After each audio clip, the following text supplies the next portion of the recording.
Habari zenu. Comment ça va, mesdames et messieurs? Orokamano. Afoyo neno wundushu. Good morning. Hi, and welcome to the Gathering of Giving, the 2021 edition. My name is Dr. Ronnie Michegwang, and I'm going to be your host.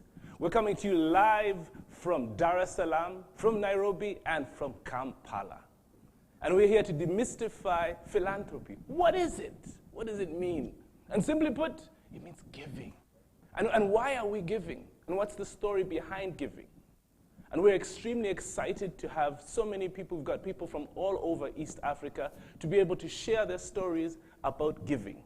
So I'd like to be able to start, and let's just remind you that for the next couple of hours, as we sit together, we'd like you to be inspired. We'd like you to be educated. And above all, we'd like you to be encouraged to take that extra step so that by the end of the day, each of us is being able to give more. To be able to set the stage and to help us understand why we're here, ladies and gentlemen, I'd like to actually invite somebody who's been in the giving sphere for very many years. She's an accomplished anthropologist. She happens to be the executive director of Africa Philanthropy Network, and she's here to tell us more about why we're here. Please welcome with us Dr. Stigmata.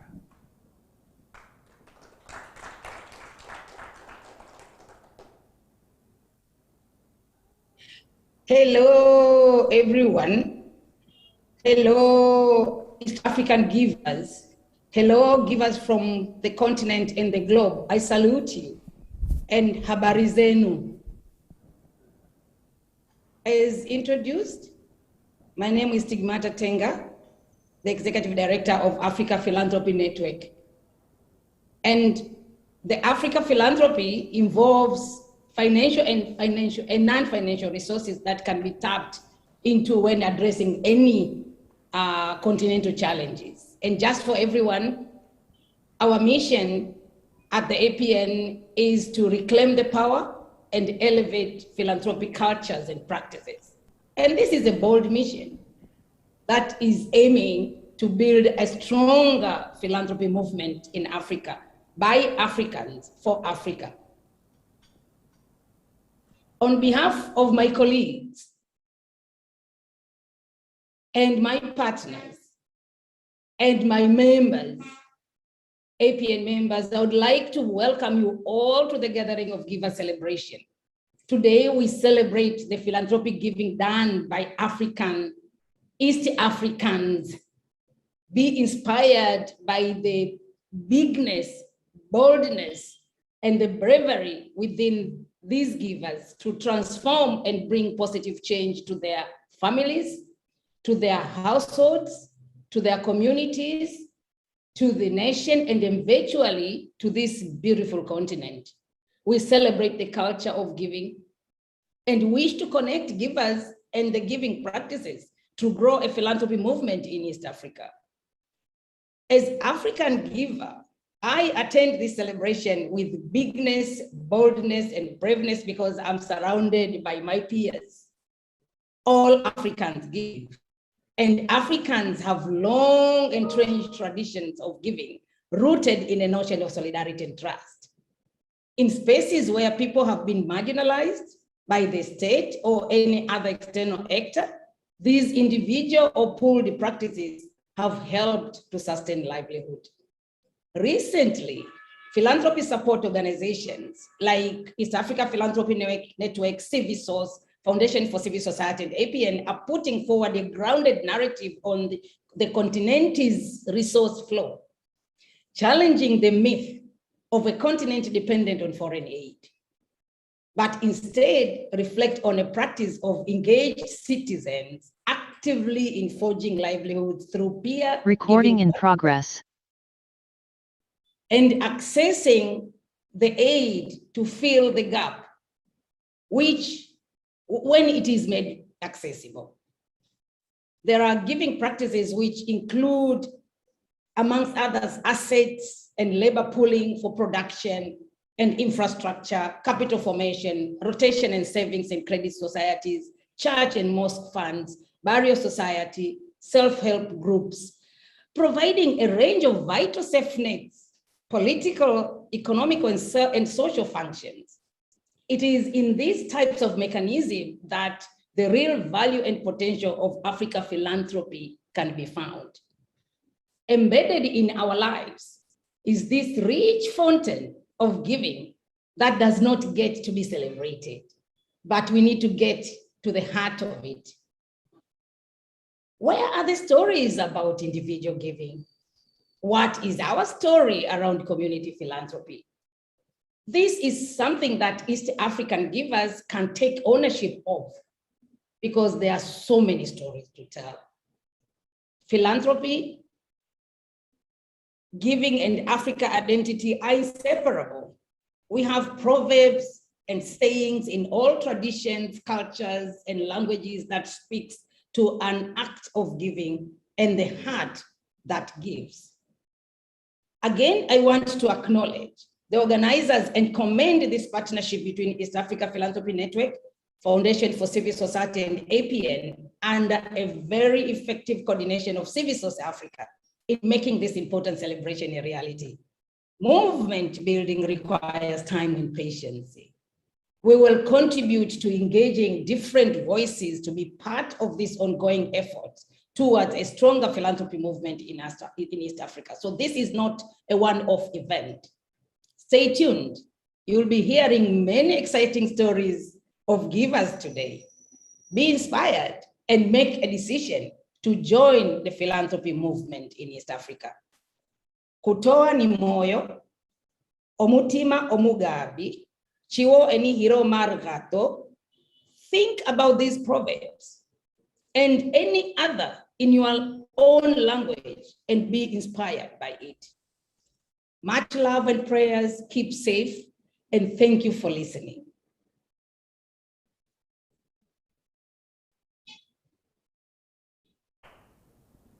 Wow.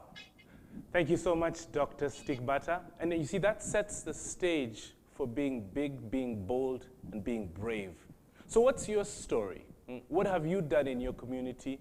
And you know, it doesn't have to be about money. You know, a lot of times when people hear the word philanthropy, they think it's got to be big bucks. It's when I've made it in life, or when I've achieved something that I can actually start giving back. So by the end of today, we're going to make you rethink that. And speaking about, you know, being together and gathering, you know, you can't gather just in Uganda. So we decided to get all of East Africa together. So I'm really proud to introduce our other host parties from all over East Africa. And kicking it off with Nairobi, Kenya, I've got Mike. Mike, how you doing? Mike actually works with the East African Philanthropy Network. Mike, are you on? Are we live in Nairobi? Ukuaje? Niko Salama. Now we are live here in Nairobi, and our team is here. Karibuni.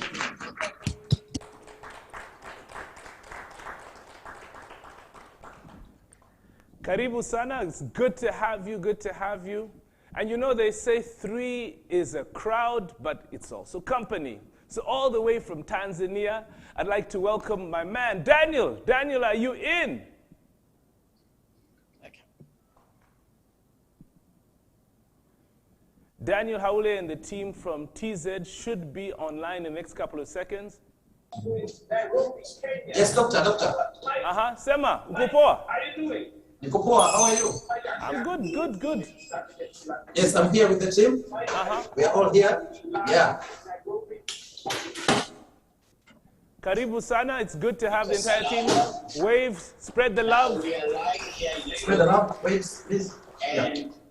Awesome.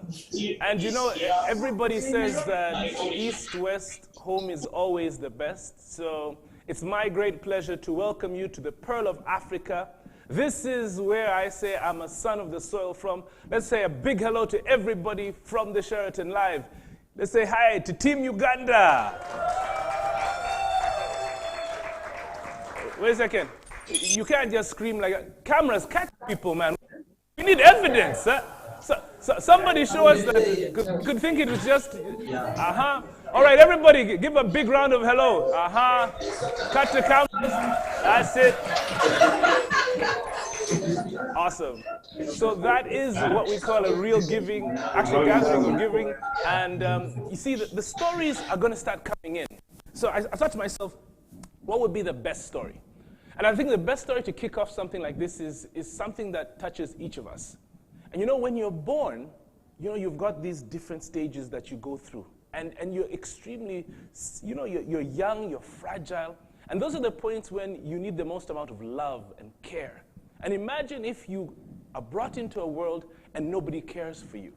So, ladies and gentlemen, I'd like us to take a few minutes, grab your plane tickets, because we're flying back to Kenya, and we're going to see what Total Care in Kenya did and the stories of giving that come out from Nairobi. Let's have a look at it.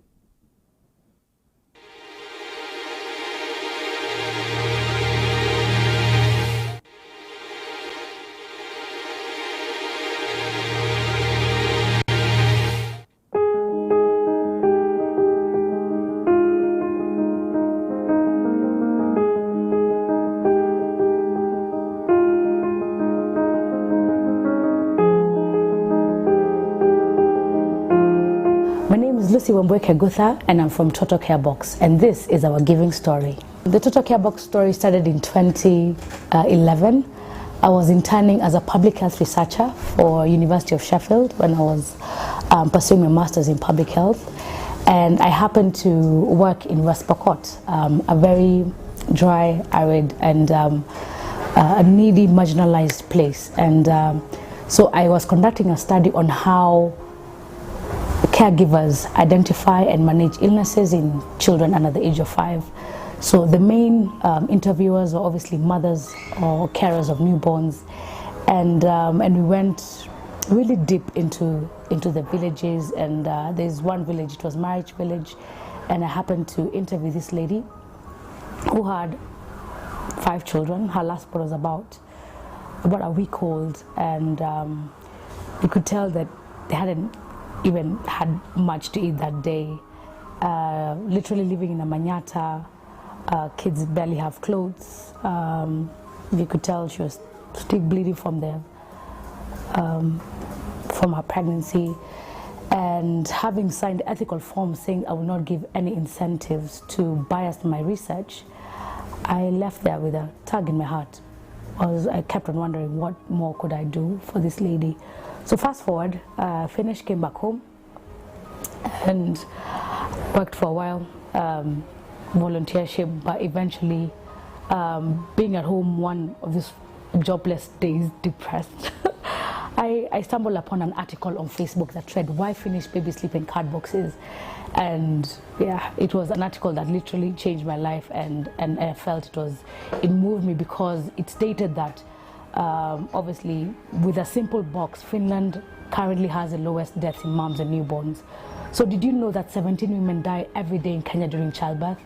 That's a 70-seater matatu crashing every day, and no one is making enough noise about it, and they're dying due to preventable conditions like obstructed labor, sepsis, hemorrhage. In addition, we lose about 39,000 newborns due to preventable conditions like malaria, neonatal sepsis, and diarrheal diseases, and all these deaths are preventable. And you find it's women from the poorer communities who have the highest mortality. And then again, in more so often circumstances, you find when a mother dies while delivering, you find their newborns die too. So Total Care Box is a move to make sure that no woman is left behind. It's a simple public health intervention using a simple box that comes with 18 essential items, low cost, high impact, that are used to reduce maternal and newborn deaths in women from poor, marginalized, and underserved communities. We map out a very needy area, which has high maternal and mortality rates for mothers and newborns, and then we partner with a health facility where these women actually live or reside. And once we do that, we plug the Total Care Box program into the antenatal care program. So we don't sort of start a whole new fresh program. We just plug into that, and it has worked perfectly. We have given 1,748 boxes. Our mission is to give 1 million boxes or impact 1 million babies by 2022. And we have been able to give this number of boxes through partnerships, amazing partnerships, where we have worked with churches. We have fantastic partners like Tin Roof who have helped us partner with other organizations who want to do good out here. We've partnered with corporates like Afristar, Barclays, Lotto Foundation, Buckles all the way from the UK. So we have local and international supporters. Our first giveaway was from our mom. She gave us a donation of 5 boxes where we went to give in Kenyatta. And obviously that has really, multiplied to many more. Been able to impact about 3,000 people, so actually about 4,000, including the mothers and newborns and their families.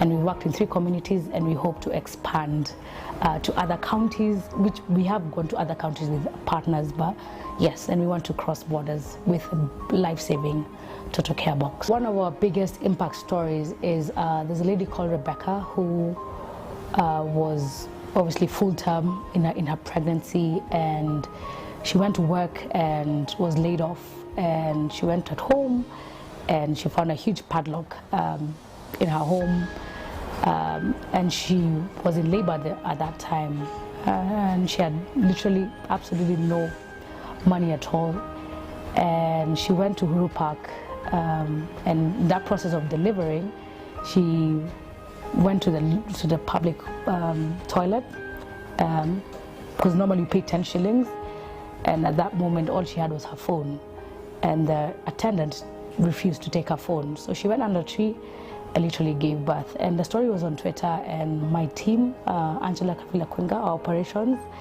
and Liz went with a Total Care Box to Kenyatta, where she was taken by St. John's Ambulance, and we were able to give a baby box with all these fantastic items that we could literally just secure the first 3 months of that baby's life, and she named her baby Hope.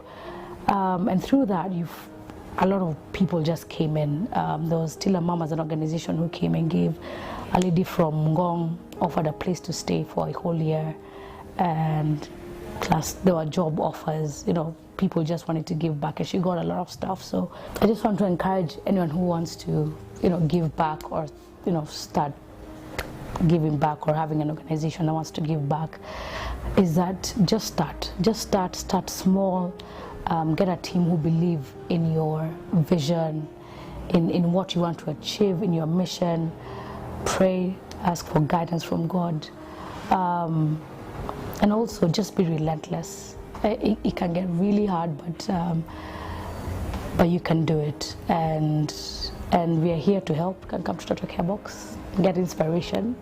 It is our moral responsibility to give back, because lives depend on us giving back. Thank you.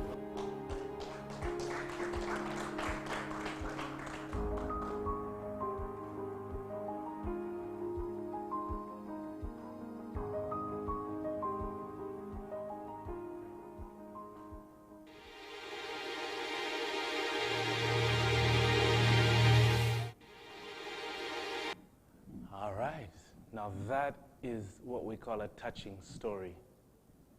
From just 5 of those Total Care packages from her mother, she started her movement, and her ambition is to go to 1 million. Somebody once said that if you want to go a journey of 1,000,000 miles, you got to start with 1 step. She started with 5. So what's your journey looking like? Well, that was from Kenya. Now let me take you to Tanzania. And there's a gentleman who happens actually to be not even, I think, just shy of 25 years old. But what he has done in that short time on this earth here is mind-boggling. From organizing blood donations, being able to get his team together to be able to go and speak to young people about reproductive health, man. And he actually happens to be the host of the Tanzania party. Well, ladies and gentlemen, let's take a couple of seconds to listen to the amazing story of Daniel Haule.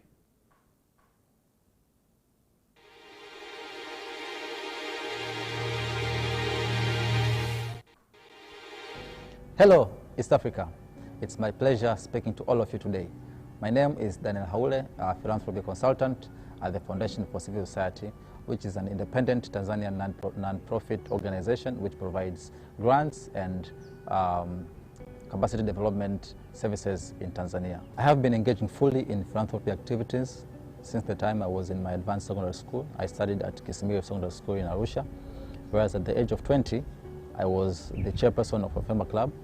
FEMA clubs are clubs under FEMINEP organization in secondary schools in Tanzania, whose aim is to promote sexually reproductive health, HIV/AIDS prevention, economic empowerment, citizen engagement, and gender equality. Through the club, I championed many activities such as blood donation day, environmental cleanups, visiting the elderly around the school, whereas we were also supporting them with few needs. But our main goal as a club was to influence and impact students in the school into our club's agenda. Whereas we did very well in that year, and we were awarded the best club of the year out of more than 1,500 clubs in the country by then. After completing my secondary school studies, I got enrolled to the University of Dar es Salaam Business School, where I can say my philanthropy journey got interesting. First of all, I was selected to join the Femina Hib organization's volunteering program, a one-year volunteering program, but I was also voted to lead the volunteering team. As a volunteer, my main tasks were to visit secondary school students, whereas we were training, teaching, influencing, and mentoring them on several issues, mostly on HIV/AIDS prevention, economic empowerment, citizen engagement, gender equality, and sexual reproductive health. Whereas after a few months, we were seeing students grow, whereas some students in the FEMA clubs, they started their own gardens and later on sold the vegetables to the teachers and also people around the school, and they used the funds for their own sustainability. But also some of the students were also contributing their money to help other students who could not afford things like school pens, school pencils, books, and other things. But also there were a few students who started to save small amounts of money for their own future benefit. I have also been volunteering in several environmental and climate initiatives through participating in the World Cleanup Day since 2018, but also I have organized and participated and led several tree planting initiatives in Dar es Salaam. I have also been donating blood since 2017, whereas apart from donating it myself, I also several times organized programs whereas to influence students in the university to donate blood, whereas we say donate blood to save lives. In November 2018, I won my Giving Stories competition, a competition organized by Giving Tuesday Tanzania, whereas contestants were required to share stories of how they have been giving back to their communities. I won and received 1,500 USDs, which were directed to the charities of my choice. I used the funds first to help a friend who needed a quick medical attention, but also other funds were used to visit orphanages. But strongly, I prepared and organized a 200-strong students delegation from multiple universities in Dar es Salaam, whereas we visited children suffering from spina bifida and hydrocephalus at Muhimbili Hospital, but also there was a program of donating blood. While at the university, I held several leadership positions, whereas there was a time I was elected as the General Secretary of the University of Dar es Salaam Business School Students' Government, and I used my influence as a leader to initiate and influence students to do charity activities, whereas I organized several initiatives to visit orphanages, but also to visit hospitals.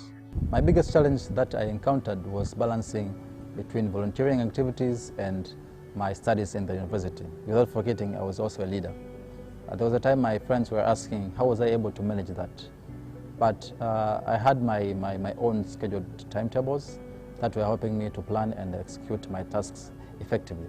I remember there was a time my friends were calling me Daniel the volunteer. If you ask me why am I giving, I may lack answers. I just feel happy to give, and besides that, giving to me comes with a lot of experience. But also through giving, I feel I am part of solving my community's problems. Did you know that East Africa is a very youthful region? According to the East Africa Youth Survey report by the African University in 2016, says about 80% of the 146 million East Africans, excluding Southern Sudan, are below the age of 35. What does this say? We youth cover a large part of the population, and we are active and energetic. Therefore, our role in accelerating the local development through philanthropy cannot be overemphasized. We determine and shape this region's future. I here now call all youth from wherever you are in East Africa, given our importance and our relatively high proportional size in relation to other age groups in the region. We are energetic, we are active, we are easily available, but also we are flexible to fit in any challenging situation. Together, we can contribute and engage in various community initiatives for the development of our own societies. Giving is not simply something you do on special occasions. The world will be a better place if people made it a habit to give more and help those in need. May this gathering of givers play a vital role to change, touch, and shape our lives for the better future. Thank you. Asanteni sana. Wow. Big, bold, brave. And he wasn't ashamed, he wasn't even scared to start when he was young. And you see, a lot of us, we always want to wait until we get these gray hairs of wisdom, or what the other people call iron sheets. You don't need them. You can start at any time. Congratulations, Daniel, for showing the world that you can make a difference at whatever age. So I think there's always been this question about philanthropy. Why is it such a big word, yet it means something so simple like being generous? And in our keynote address, we've got two individuals who are going to be telling us more about it. Ladies and gentlemen, I'd like you to fly with me to Geneva, Switzerland, as we listen to the UNAIDS Executive Director and Under-Secretary General of the United Nations and the Global Chief of Individual Giving from UNICEF, as they talk about the impact that generosity and just simple giving can make on communities and on individuals around the world. Please welcome Winnie Byanyima and Erwin Fernandez.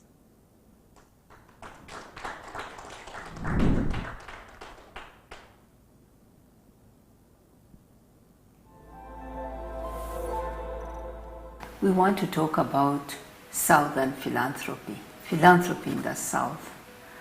What does it look like for us? What are the prospects for it? What is bold, brave philanthropy in the South? You said big, bold, brave, and I wanted to start out by actually just very briefly saying that it's one of the reasons why I actually took on what I'd taken on. My journey, the start of my journey, was very, very informed by what I learned and what I did in India. So there was this really fabulous, or there is this fabulous organization called Child Rights Anew. The founder's primary belief was always that in India, we are seeing international organizations come in and do things for India and Indian children. However, what about the responsibility of Indians themselves for the rights of Indian children? And what his belief was that actually all of us, no matter what our backgrounds, could contribute to that mission. And it was in its simplest sense, that all of us have a responsibility for our children, and that was powerful. I want to explore that some more because, so that was a child rights philanthropy organization, Indian born for Indian children. I wanted to differentiate between a charity and a philanthropy from the sense of it's about tackling root causes, not just solving an immediate crisis, but tackling the structural causes. And maybe that's where I want us to reflect a bit. Our collective experience in working with Oxfam could serve as a really good example. Maybe you want to look at some of the work you've led. Yeah, we worked together on this agenda we called Building Southern Members of Oxfam. What did we call it? Globalizing Oxfam. Because we wanted the movement of Oxfam, if I can call it so, to be activists from all over the world contributing both their resources and their time to fight for causes. So we're saying let's mobilize populations in the south and in the north, both to contribute resources and thinking and action to change the world. And for me, the most powerful bit when I really saw it come together and southernize was the making of Oxfam South Africa. Because there we saw a part of Oxfam, a national organization called Oxfam South Africa, led by a powerful activist, speaking and fighting on issues of South Africa, such as state capture, such as fighting against homophobia, against misogyny. And they were speaking a South African voice, taking on South African power, but also bringing in the strength of the whole global Oxfam. So I really saw what they were doing there could never have been done by Oxfam program in South Africa. I think they were very powerful, and it sort of, for me, it struck a different chord because as a fundraiser, it also showed me what resources can be outside of money. And, some of the things you touched on, the convening power, the sort of, the leadership in terms of knowledge, the understanding of really what are the aspirations of the South African communities and challenges that they face, and how can we bring that knowledge, intelligence, and collective power to the table alongside resources which are more financial in nature. Absolutely. There was that debate in the family, you remember, where those who had the money had for years and years been the ones who set the agenda. But now came the CEPOs, the Katia heading Oxfam Brazil, with their own constituencies, with their own agendas, say, hey, wait a moment, what we bring here is not money, but what we bring here is as valuable, if not more valuable. Our whole experience, our activism, our people, So to me, this big, bold Southern philanthropy is just waiting to explode, because the resources that our people can pull together when there's a crisis in the community, they all come and solve it. People want to help each other, but people also want to solve bigger problems. The big problems need someone to set the agenda. They need leadership. They need leadership that is rooted in a local understanding, but they need networks and allyship from all around. And the big problems are never only about money. In East Africa, we've seen examples of how digital has been unleashed in the commercial sense. And when I say unleashed, I mean, it's really young people using all of their sort of, local intelligence and capabilities, and they've really sort of made generational leaps in the use of technology. The reason I'm pointing that out is more because very often when we are setting out in terms of, what we're saying in terms of mobilizing resources, we have these templates and very fixed ideas that come in from other sort of contexts, and, get sort of, we imagine that we can actually sort of put them in here and it will succeed. It isn't always so. There's a lot of local understanding and local knowledge that actually doesn't get that sort of space and platform. Absolutely. I also think that there's a huge potential with our entrepreneurs.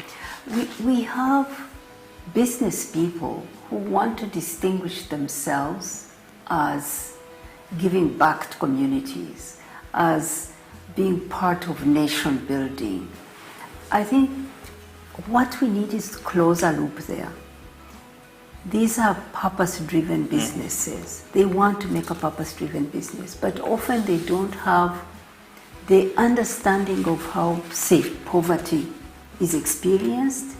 They don't understand how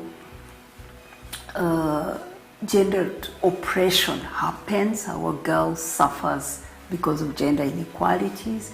But at a large level, they want to do social good and to use. So I think there is a space that needs to be built for analyzing, conceptualizing, and helping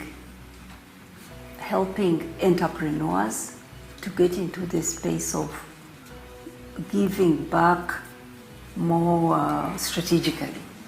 some of the changes that I'm seeing in India, which aren't really, as sort of rampant in other parts of the global south, is really what I might say is really structural kind of responses to building, I don't want to use the word philanthropy only, but philanthropy or social impact. And there are 3 or 4 areas. So there are, organizations that are realizing that we need to actually sort of almost massify the base of individuals who understand and work in these areas. So for example, if you look at the area of research and knowledge, like you said, how do we make that more easily available? How do we build a really strong understanding of what are the, improve our collective understanding of philanthropy in the region, of what it takes to succeed, of leadership development. How can we help?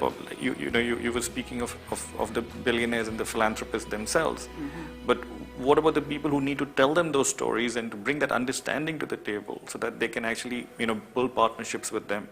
And how do we do that at scale? Because I think these are some of the areas where, we need to start building institutions that are really, again, I keep going back to the word, rooted in sort of local realities and aspirations. Yes. Because these subjects as academic subjects or even as practice subjects are quite common in other parts of the world, but in parts of the global south, there's a huge gap, and therefore we get knowledge that is imported in and sent to us that is often not quite what really works in our context. Exactly, you said it. When I was looking at the data about the potential for philanthropy, I caught this figure about Africa, that the potential giving pool is about $7 billion. Because there's a middle class which is growing. So that's a figure. It's exciting to know that that is money available we could raise to do good.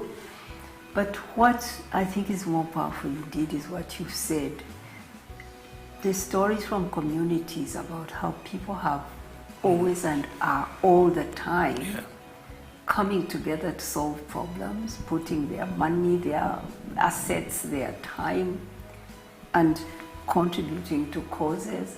So gathering that is, I think, part of building the constituency for philanthropy.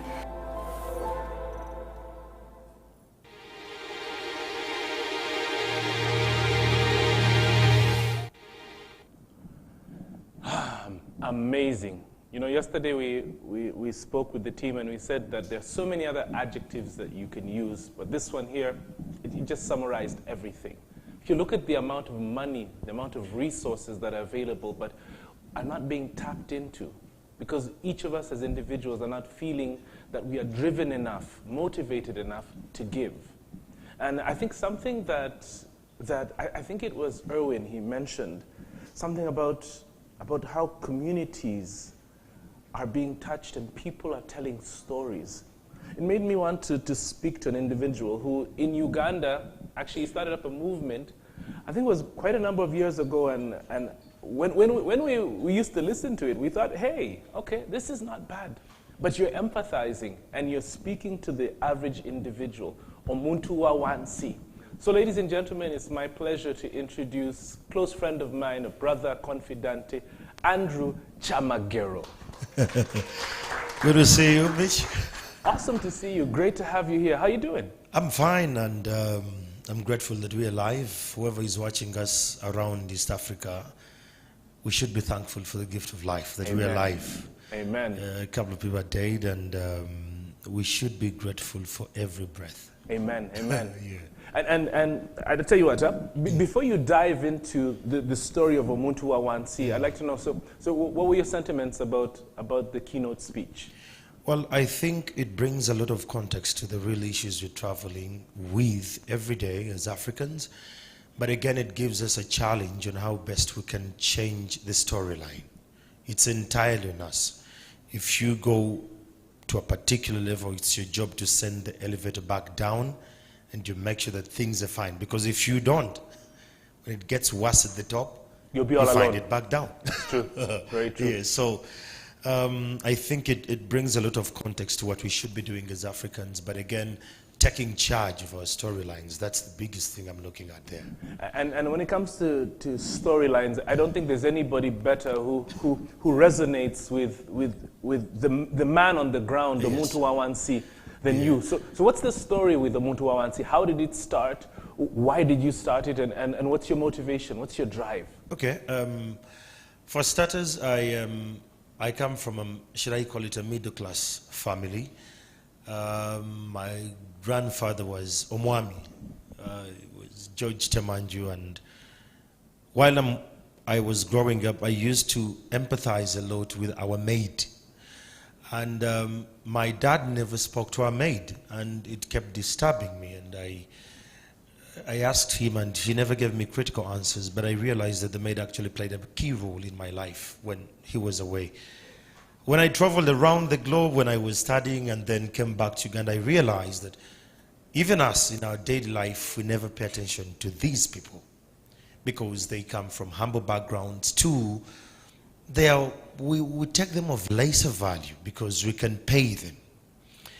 And the media where I work and thrive every day doesn't amplify their stories.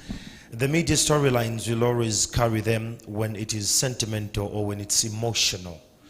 Tusaba government tuyambe, no one is coming up, and the media will carry that because it gives it the numbers. But no one was actually doing the critical issue about Abantu Wawansi. So I took myself out. I said, if I'm going to be in the media, I must represent a particular cluster. So I did research. I paid someone to do research about the person at the bottom of the pyramid. All of you in here and those watching here, you are not Abantu Wawansi. I'll be very glad to tell you that. Because Omuntu Wawansi, the person at the bottom of the pyramid, is someone who wakes up and sits on the bed and makes a sigh and says, If you don't have that kind of thought every day, you're lucky. But when they wake up and they sit on their bed and they don't have a clear vision of where they're heading and what they're going to do, that's Omuntu Wawansi. Now, that is the biggest population we have in our country. That they wake up every day, they are not sure. Research shows that we have the small phones that we're now going into the feature phones. Yeah. And the other ones, actually 2.1 million have actually gone off. That means they're equally coming closer, but even when they're coming closer, they are not adding value to the economy. Their mentality is survival mentality. That's what Abantu Wawansi are. And the leadership we have in this country at all levels thrives and celebrates it. That's the most painful thing. So since I'm a bit, cut for time, and we're going to have an extended discussion on this, what are you as Andrew Chamagero now doing in a nutshell to be able to reach and to impact their lives? Now, this is what I thought. I said, well, I can amplify their stories, but I can do so much. What I did, I started a radio show. It's called Omuntu Wawansi Live, and it runs from 5 a.m. to 6 a.m. on Radio 4. Every weekday? Every day, Monday to Friday. And you wake up at 4 o'clock to be there for the average individual, Omuntu Wawansi? Yes, because Omuntu Wawansi wakes up at 4 in the morning. They are worried for daylight. They are scared. They are not sure what is coming. You, when you wake up at around 3 a.m., you tap your WhatsApp. You're trying to check what's there. And what I decided to do was to talk to them. I realized that why our people are very poor and they won't evolve from this segment or below the pyramid of Omuntu Wawansi, it's entirely because they lack information. They lack strategies. They lack leadership. And the biggest challenge is they're waiting for someone to come. So I tell them the bitter truth. No one is coming. The governments are busy running after a lot of things. The one in Uganda is running after Bijambia. The one in Nairobi is getting ready for elections. The one in Tanzania is trying to make sure that President Suluhu actually stabilizes everything. So no one is coming. So you friends and families are equally not coming. They are waiting for him. So you're feeling that gap? I'm feeling that gap. And my gap is very simple, telling them to do something. Before you lament, before you wait for the church, the mosque, the governments to come, what are you doing?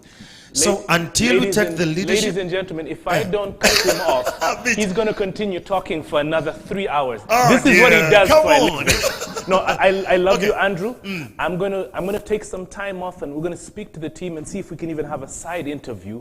But we love the work that you're doing, and we'd like you guys to tune in, check him out on his social media handle. What's your handle? Well, before I give you my handle, I'll give you one task, everyone who is watching this around the globe. If you think of your maid, your askari, your shamba boy every day, the best thing you can give them is one: information, skill set, and time. My handles on Facebook, I'm Andrew Chamagero. It has a blue tick, it's verified.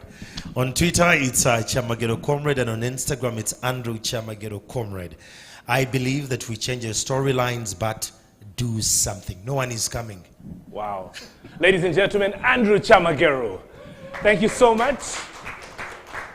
And there you have it. You see, when God blesses you and puts you in a position of responsibility, are you going to just sit there and relax? No, no, no. You see, don't hide. Stand out, be counted, and share the skills. And that's exactly what Andrew's doing. We're really proud to have had him on the show. But right now, we'd like to just change the angle a little bit. The next individual is an HR practitioner, and he actually happens to be the vice chair of the Civ Fund right here in Uganda. Please welcome with me, Joseph Ajal. And Joseph is going to tell us, so tell me, Joseph, you saw the keynote address. What are the things that stood out for you as an individual? It resonated strongly, Ronnie, with me personally and also with us as an organization, because we, for the longest time, talked about building an African philanthropy. We're a Pan-African organization. As you can imagine, people are joining in from all over the world, but with African roots, because we think that it's about time we change the narrative. It's not true. It's a lie. We've been fed a lie for 400 years, that giving is from one part of the globe to the other part of the world, and that we are net receivers. I'll tell you a true story. Last week I was speaking to my sons, and my son said to me, "So, Dad, is it true that John Speke discovered the source of the River Nile?" I said, "No, that's a lie. But my teacher said it's the truth." I said, "No, they fed you lies. Are you saying that the people who lived around Chira in Jinja did not know the lake existed or the river existed?" So I went back and I gave him another story. I said, "Do you know that the first successful cesarean section that was ever done in the whole world was done in Buganda? In the whole world." He said, "That's not true. It's a lie." I said, "Go on Google." Because everything is on Google these days. He Googled, and it was a fact. The Baganda of Uganda were the first to do a cesarean section in the whole world without anesthesia. They used alcohol. That was the best anesthetic they could afford to put on the wound, and also to give the woman to drink, so she was completely knocked out. She didn't feel the pain. Wow. Can you imagine that? So I love the fact that Winnie and Erwin talked about the Southern philanthropy. We are driving and shifting narratives. We're building strengths. We have it in us. Look around your tables. We have all these proverbs on African philanthropy. Where did these things come from? We've had them all our lives. Yes, we have. It takes a village to raise a child in Africa. And we all know that because we come from these parts of the world. Wonderful. So let's go back and tell our communities, our children, our nephews, our nieces, everybody who is feeling downcast, who is feeling kicked to the curb, who is feeling left alone, who is waiting for Tusaba government here to Yambe. There is no Calvary coming, like Andrew said. You are on your own. Let's go back there. It starts with me. Even if I put 1,000 shillings in that basket, it will make a difference. Somebody will go to bed with a meal in his belly. Thank you very much. Ladies and gentlemen, Joseph Ajal. Let's give him a big round of applause. And you know, something that's coming out very clear, Andrew has spoken about it, Joseph has spoken about it, is that the responsibility will fall on your shoulders. And it's not that you don't have. It's not the money that you need. It can be skills, it can be opportunities. And, you know, sometimes probably you might not have heard about it. So it's important for people to be able to tell these stories. So what we'd like to do is to grab some more flyer miles, head on out to Kenya, and see if we could speak to Lillian. Lillian actually happens to be a journalist, and she likes stories about heroes and heroines. So let's welcome Lillian Kailivu. Please tell us more about it. Lillian. very much. As you heard, my name is Lillian. I'm the founder and editor at Impact Hub Media. This is a solutions journalism platform that uses solutions journalism to amplify positive stories of change makers. And you may wonder why positive stories. Having worked in the local media in Kenya and I think my colleague from Uganda mentioned the same thing. There were things happening in the country and still happen today in the country. But what we see on our screens is which man beat which dog, or who beat which dog, or what deals were cut in the political tables. But I asked myself, just before I transitioned to international media, I asked myself, aren't there people in their own small ways in our communities who are solving problems that are facing their own villages, in their provinces, their states, their counties? And the answer was yes. There were people who are trying to solve problems. And that is why I delved into the world of solutions journalism, trying to get these small givers, the small philanthropists, the small people who are trying to address some problems. And I'll give you a quick example. We are based in the Kibera informal settlements where we do our stories. And there's one man there called Mr. Pad. This guy walks around carrying sanitary towels in his pocket. And his idea is to help girls and women who would perhaps have their periods when they are walking on the way and they have nothing else to do. And this man will save a woman from the embarrassment, the lack of sanitary towels. And this is just a section, just like a fraction of what happens, and the people who are offering positive things, offering solutions to the challenges that are facing people. And our solutions don't just end with the people in the informal settlements. There are organizations and even government institutions that are offering solutions that are unique in their own way. And as a media house and having a very big space today in the digital space, we asked ourselves, then what could we do to these people? And what we could do is one thing, is to amplify these stories.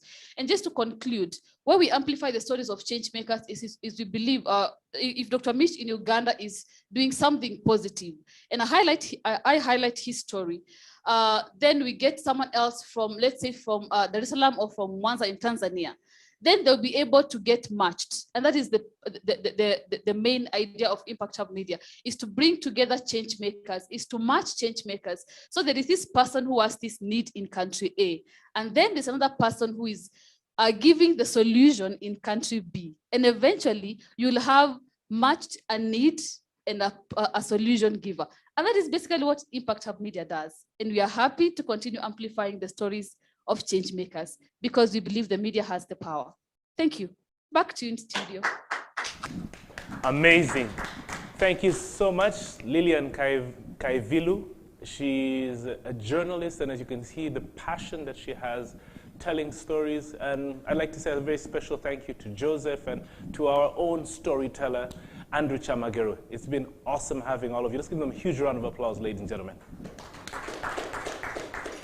So, you know, the theme is about being big, it's about being bold, and it's about being brave. It's about doing things, and you see, identifying an aspect where you think that you can probably plug in and make a difference in people's lives. So I'd like to bring us back to Uganda for a second. And a lot of times when people are sick and God is about to call them, people give up.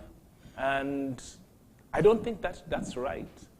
And many years ago, there's an organization that was set up to be able to alleviate pain and to be able to make things easier for people when the Lord is calling you. So I'd like us to take a couple of minutes and watch an interesting video. And it tells us more about giving in Uganda.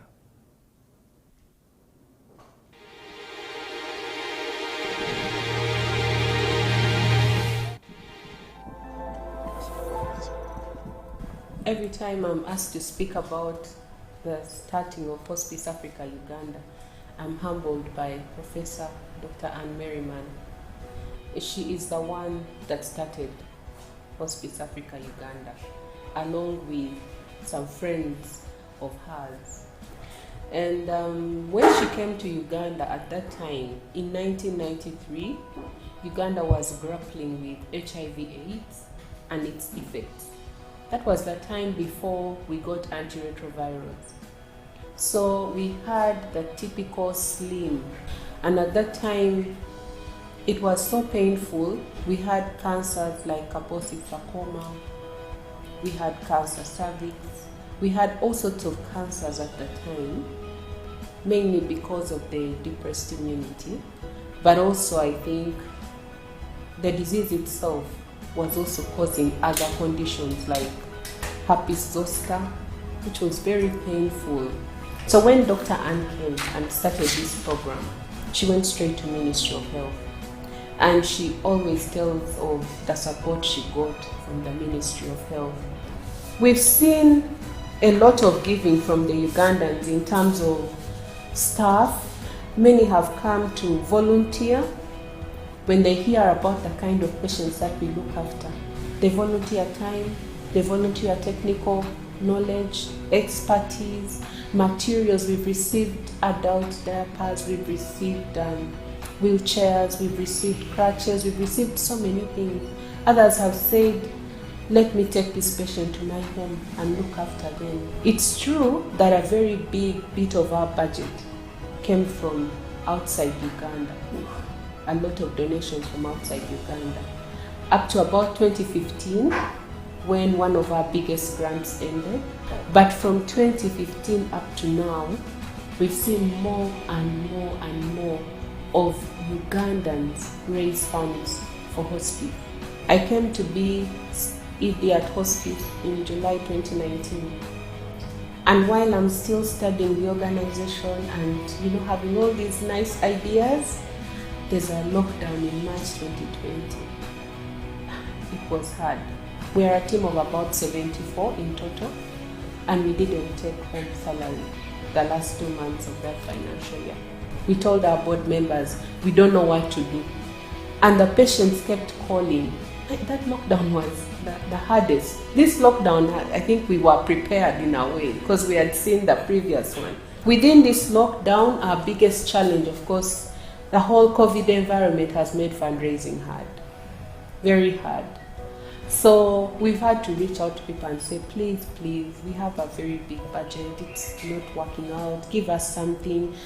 And in addition to the Hospice Africa family and all other international donors, we want to really recognize the Ugandan community. We run a social media campaign, you may have heard about it. And we're asking for what? Is it 100,000 every month or 3 months? Some were asking for 50,000 Uganda shilling, and we have people that have come out to give. We have over about 60 people that have come out to be part of this, and they're giving every month. It's been encouraging. We have some Ugandans in the diaspora.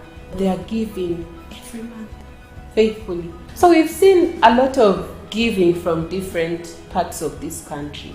I remember sending a list to the COVID-19 task force of patients and their locations.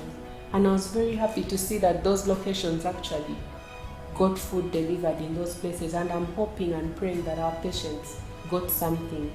I am aware that not everyone, can give to hospice. But I also know that, we have a very big need at hospice. So I call on everyone that feels that they can do something to support our patients. It's not just their medical needs, if I can put it that way. Some of our patients need a home. There is a gentleman from Germany who has intrigued me so much. Like every time I think about him, I ask myself, what is going on in this man's mind? So this man gave us money to move a certain patient from where she was staying in Buya to a house somewhere in Nambungona. This lady was staying in something that's the size of a big box. I think a box that can fit a fridge is where she was staying. And it was so small, she was living in that tiny little thing with her daughter. And every morning they would take out a basin of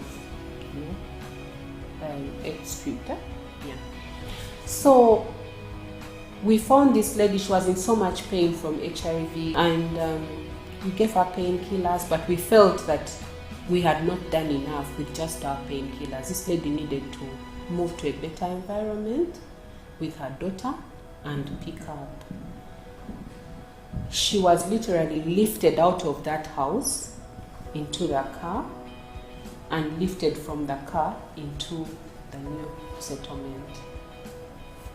And this gentleman pledged to pay for her rent for a year, and during that time, the daughter was tasked to find gainful employment. So within 2 weeks, this lady was standing and walking.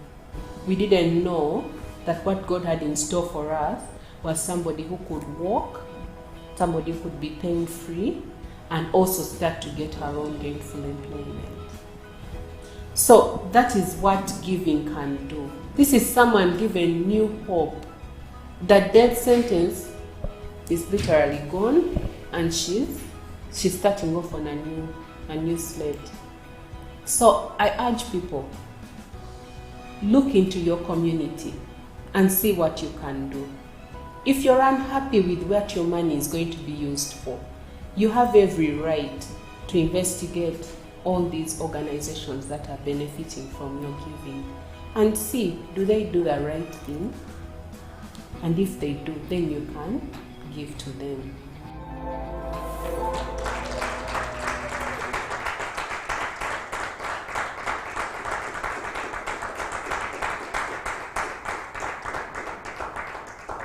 Life-changing stories coming from average individuals, people like you and me.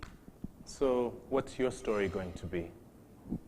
You know, a lot of times people want to distance what happens. At home I'm like this, and when I go out, that's when I'm going to show a different front. Well, the next story we're going to hear actually is totally different. Somebody decided to flip the script and say, look, my home is your home, mi casa, su casa. And she opened up her home to children in the community, people in need, and I hope it serves as an inspiration to all of us. Please wait, please.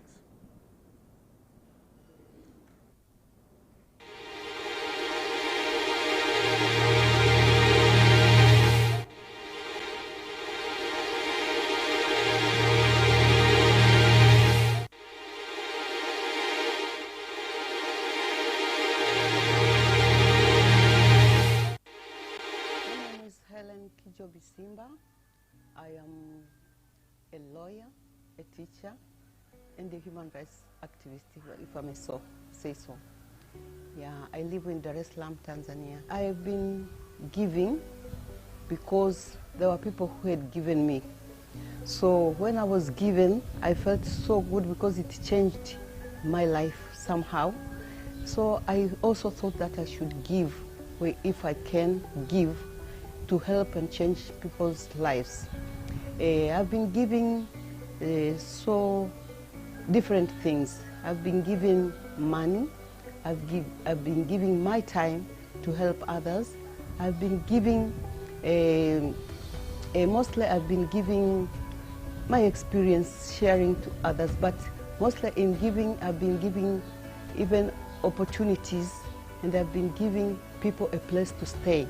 Because there are some people who don't have a place to stay, so I've been giving them a place to stay. But mostly, I've been helping people who don't have money, for example, to go to schools. I've helped them. But other giving has been the giving of my services. We were working with an organization who have found a lot of women and children who do not have their rights. Maybe their rights have been infringed. Some of them have been kicked out of their houses. Some of them have been chased from schools and cannot do anything. And there are people who are supposed to help them, did not help them. And we decided to begin doing legal aid services to help these people. While you're helping people with legal aid services, you find that there are people who have legal problems but also have got issues with their lives. They don't have a place to stay. They don't have money for food, they don't have money to take their children to school. So in that area, what I decided, for example, is to see how you can help people to go back to school, how you can help people to have some sort of a business so that they can begin their own lives instead of every time expecting to be given small money. So you provide some money to help people to go to do a business, which business can help them to sustain their lives. So that's how I've been given. And who I've been giving to, there are people, some children who had come to me with problems, because some of them are my son's friends, but some of them I just found them when I was doing some research, and they wanted to be supported, and I decided to support them. And after supporting them, then you can find that you support them in one event, but maybe they need to continue, you continue, and until you help a person to the extent that their life has been changed, they've been able to go throughout education up to the university. And some of them have been able to go to maybe a tertiary education and got some job, and they begin their lives like that. So those are some of the people I've been giving to: women, children, mostly women and children. To a place in a very, very rural area, and I found a young lad, was about 10 or so, and he came to me and told me that, "Excuse me, ma'am, can you buy me some shoes?" And I said, "Why?" He said, "Yes, I'm schooling there, but I don't have parents, and my friends have got school shoes I don't have." So I went and bought those shoes, and I went away. After some years, I came back to that place, and I found that lad. He was now big, about 15 or so years, and he told me, "You remember you bought me some shoes. Now I am in secondary school, but I've got a problem because I cannot concentrate in school because I'm staying in a place where I have to work after school. I need to go to a boarding school." So because he remembered what I gave him, it was a very small, only 2 pairs of shoes, but he remembered. So I took that young lad to the authorities, education authorities, told them about him, and then he was taken to a boarding school. But in the boarding school, there was nobody to support him, so I had to pay for his school fees from Form 2 to Form 4. He finished. He didn't do very well, so he had to repeat. I had to pay for him to repeat. After that, he finished, and he was able to go to the police force, and he is now a policeman. So that's one of the good stories. But another one is of a lady.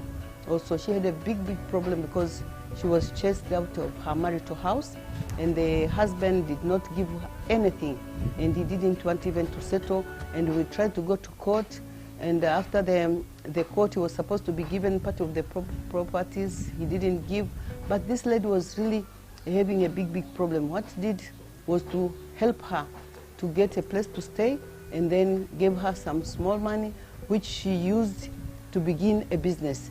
And then she has become a big businesswoman using the small money I gave her. She could rotate it and got a lot of money after that, and now she has got like a big shop. Sometimes you give expecting some changes, and you give expecting that the person you give is going maybe to do better. But some places, some of these people you are giving, they don't do what you expected, and then instead of moving forward, they become even worse. I know that some women gave some money to help them do businesses. Instead of doing the business, she said, one of the ladies said, "I have not wore a new clothes for a long time, a new wrapper, kitenge." So she decided to go and buy some kitenges instead of using the money for what she was supposed to do. But others did not do such a thing, but she was doing business, and then she went and got a con man who took all her money.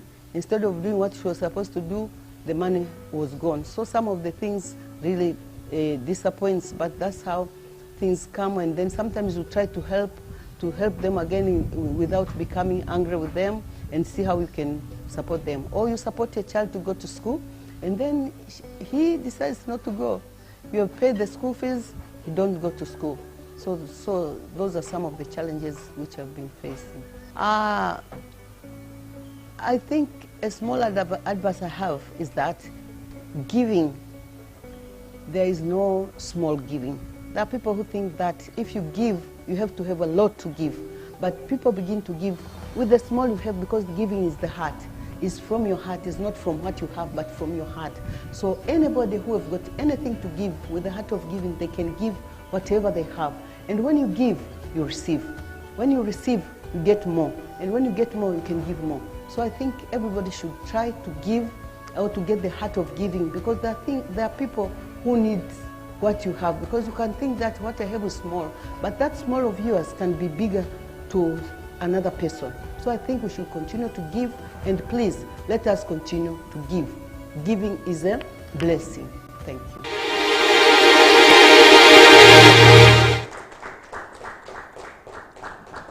Yes, giving is a blessing.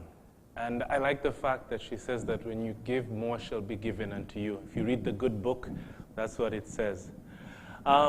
See, the next person we're going to speak to actually comes from Nairobi, Kenya. And he happens to be the CEO of the East African Philanthropy Network. And I don't know, is Evans online? Evans, are you live? Dr. Mitch, I am. Hey, Sema. Mzuri kabisa. Good, habari yako? Salama salmini. Tell me, what does giving mean to you? Minus the East African Philanthropy Network, what about you, your own lifestyle? What's your personal testimony? Mitch, there are many meetings that we do, but there's always the gathering of givers. And today we are in a hotel room with amazing people. People doing philanthropy in their individual capacity, community capacity, corporates are gathered in this room, and I can tell you, it's amazing. Back to the question that you asked, I knew that I'm the firstborn in our family when I was 13 years old. I had a father who brought us up in a manner that you couldn't know who is who within the family. We were so many, and I knew I'm the seventh born, going by, you know, the number of people that we felt, or rather that I felt, were ahead of me. Now, my dad believed in one saying from Winston Churchill, and he used to tell us that we make a living by what we get. So if you want to get and make a living, then you've got to get something. But the second part of that saying is what he brought us up in, and that was that we have to make a life by what we give. And so he taught us at a very early age that we've got to give. And being a Christian, he made me believe, and he made us as a family to believe that if you want to prosper, if you want to be successful, then that measure will be done by the number of people whose hands you've held. He made us believe that every single day, someone must tell you thank you. With that, he considered it success. And so we grew up knowing, and I grew up knowing, that the only way to be blessed is to give. And I thank God that today, I think I've been put at the right place, ensuring that we have systems, we have conversations, we have initiatives that promote that which we were raised up to champion. I think that answered your question, Mitch. So Evans, I'm going to give you a few minutes for you to give us your story. I did hear you, Mitch. Please come again. I just said I'm going to give you a few minutes so that you can give us your story. Thank you so much. And that is now on my capacity as EAPN. We are talking about big, bold, and brave. And I want to start by saying that we've got to stand up and we've got to be the change that we want to be. If we want to bring change to the world, change to the communities, the amazing stories that we've heard about today, then that change starts with us. So for me, big and bold simply means that we've got to champion philanthropy in a manner that is sufficient to meet the local needs that we have as a community. I am so touched by the keynote address that we had, and we've got to change our narrative as the people of Africa. We've got to make the world believe that we started doing this. When I was growing up, you know, I saw cows being sold to take people to school. I saw communities coming together to drill boreholes, you know, and they were using the traditional ways. And so we've got to believe as Africans, as people in this room today, as East Africans in this gathering today, that we have the local solutions to the local challenges that we are facing. And so bold philanthropy for me is philanthropy that supports community development.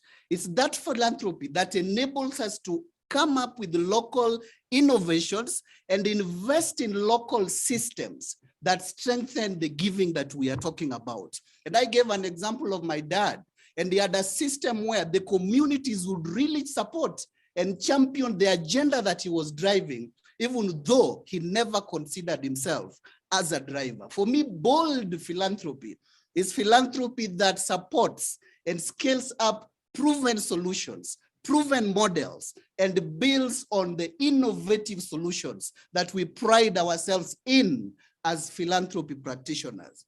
We've got to be brave as per the conversation that we are having today. That means we have to change our behavior. We have to stop working in silos. We have to embrace collaboration. That is what being brave is all about. We have to align our priorities as a sector, as individuals, as communities, and of course, as corporates. We have to embrace risks. We've got to learn. We've got to tell our stories. I think this is one area that we have not done well in, and we've got to be brave, because I know the culture of Africa. Personally, I don't want my story being told anywhere.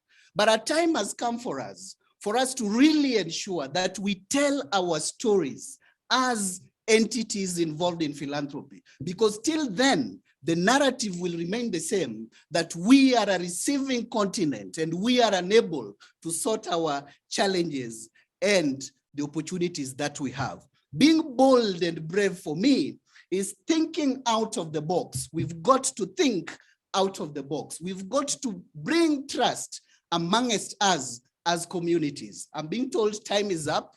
And so I want to stop there by saying we've got to build our capacities. We've got to embrace collaboration and co-ownership as entities that are in this space. Thank you, Dr. Mitch, and I appreciate this opportunity. Thank you so much. Evans Kinyi, CEO of East African Philanthropy Network. He had a couple of powerful points there, and I think it all goes back to the fact that it needs to start from us and from our communities, and that's how we can make change. Now, communities thrive not just because of individuals, but because of the organizations that work in those communities. And I think there was a research which was done some time back, and they found out that in most economies, 80% of the businesses are mid-sized companies, or what people call SMEs. The story, though, has it that the majority of these SMEs rarely even see their second or third birthday.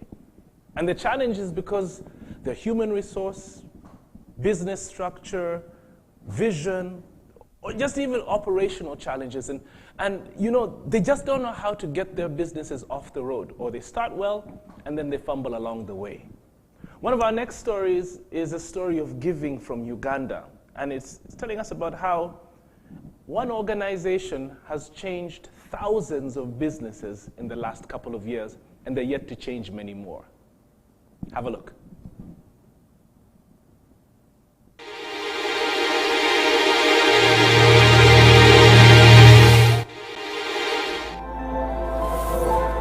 The incubator is a flagship project that actually started out of the bank. And when we started it out of the bank in 2018, it was really to answer the critical problem that many SMEs in Uganda face. We all know SMEs are a huge contributor to the GDP in the country. We also know that SMEs employ so many people, especially young people. But if you look at a typical SME, or if you look at the SME story, you'll realize that most of them never go beyond their third birthday. So it was the bank saying, how do we solve this problem in a way that can be seen as a contribution towards society and the economy, but also a contribution to the businesses, because the businesses, without them, you have the economy that can't survive, or you have a society that can't really thrive. And it's been a very interesting journey over the last years. We started in 2018, and in 2018, I must say, when I joined, we were just dealing with about 38 to 40 businesses being trained. But if you look at the journey today, we've trained over 1,300 businesses. Out of that, we've trained over 2,000 plus entrepreneurs. These are people who we are supporting free of charge, by the way, and we don't really have this whole idea or notion that you have to bank with Stanbic Bank. So it's open to anyone who's, operating a credible business. And as a way of supporting them to grow, we do not just go or stop at the training.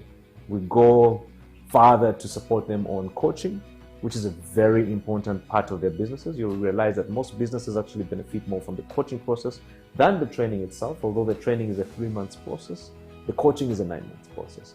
And then, of course, after that, it's the whole value addition. When you look at our modules and the way we plan our program, it is not just to have companies that just go out and just make money. Now we're actually having more focus on social responsibility, a social contract with the communities and societies where these companies are. So one way that we're doing it is for each company that is getting free training and free opportunities through the incubator, how about you take on about 4 young people as interns, or if that is a lot, 2 young people as interns, supporting them to grow in their career paths. But also, how about you have a credible or critical contribution to the community where you are? As a company, what are you doing in your community to support them? Be it sanitization, be it supporting women groups, be it supporting youth groups. What is it that you're doing as a company? And for as long as we can start having that mind frame coming out of the companies that are getting out of the business incubator, you're not only just looking at our business incubator contribution, but you're looking at the ultimate flow of support and opportunities through the companies to the communities where they operate. And that for us is a good story. When we started off, like I said, we were in the bank. We have ceased to be in the bank. We're now a subsidiary of our own. We are actually a subsidiary of the Stanbic Holding Uganda Limited. So you will notice that by now becoming our own subsidiary, our own entity, it's allowed us to go out and do more, And we have also gone ahead to not only focus on normal businesses, but to focus on businesses that impact the most vulnerable, women and youth. And that's our agriculture projects. We have a crazy agriculture project that we're doing all over the country, but with a major pilot project in Hoima, where we have a model farm. And on that model farm, if you see the stories there, young people with their ambitions coming in to enjoy the opportunities that agriculture has in providing them opportunities. A very amazing story that we have out of this pandemic, by the way. HelloFresh. If many of you have used the app HelloFresh to buy fresh vegetables, this is a story of a guy who had a small business, came into the business incubator to try and grow his business, and boom, the pandemic happens last year. And what happens to his business? We supported him, created an ability for his business to grow. It is now a $1 billion company. But what's most important of all is not about the amount of money it's making. It's about the impact, the number of young people he's employing, the number of farmers he is getting produce from to be able to sell or to support his customers with. That for us is one of the great stories. While businesses are talking about dying or failing, over the last 1 year, we've seen that the businesses that have been through the incubator, whenever we do a monitoring or an evaluation of these businesses, they're still around.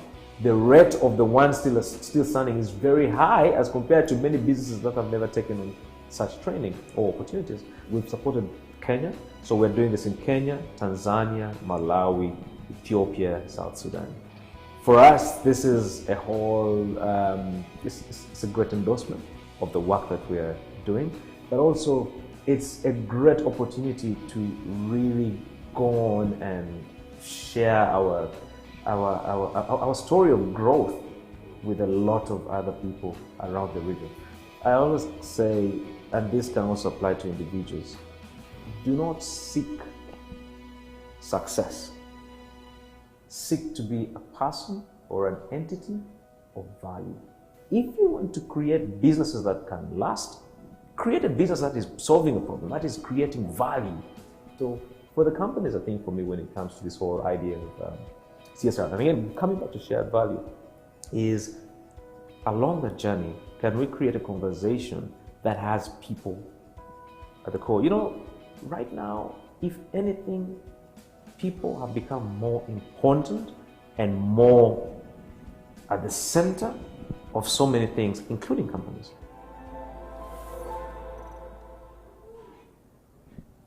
Yeah. I really like. You know, you empower a business. It's just not an individual, but there are so many individuals who are going to be able to benefit. Their livelihoods are going to increase, man. Kudos to the entire team from the incubator. Well, you know, one of the things which I think during our keynote speak, I think the keynote speaker mentioned, I think it was that you need somebody who is a visionary, who is a leader, who can actually drive a process. And sometimes you may have a great initiative, but you might not know how to go about it. So the next video actually comes out of Kenya, and it talks about a platform that has been created to be able to provide people with opportunities and to be able to guide them, to actually teach them how they can actually enhance their philanthropy. Ladies and gentlemen, please witness.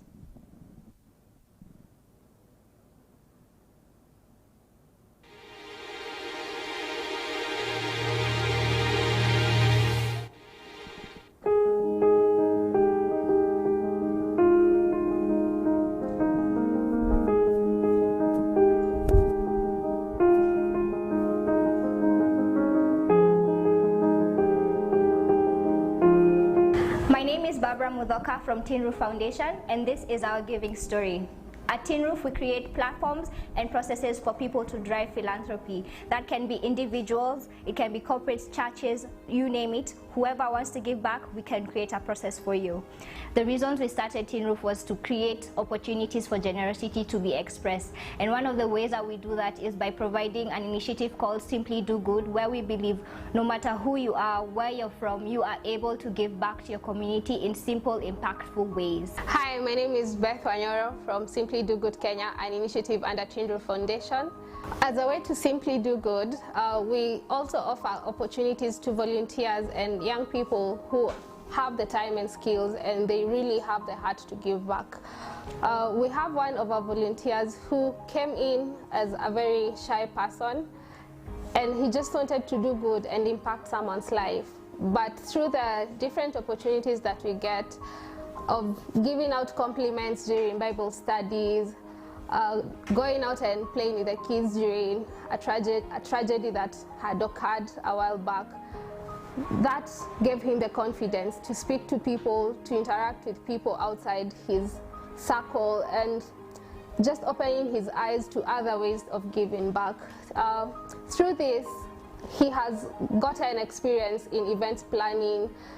When we're having deeds that we do, he's become a team leader, a great team leader, mobilized people towards doing a good deed, and it has also given him an opportunity to volunteer with a different organization to plan an event that is huge in our country. And this brings us joy to know that a young person, anyone who doesn't have money to give, anyone who feels like I'm too small to give, they are in a position to give, because when we breathe in, we have the energy, we have the time. Why not use that and put it into practice, impacting someone's life?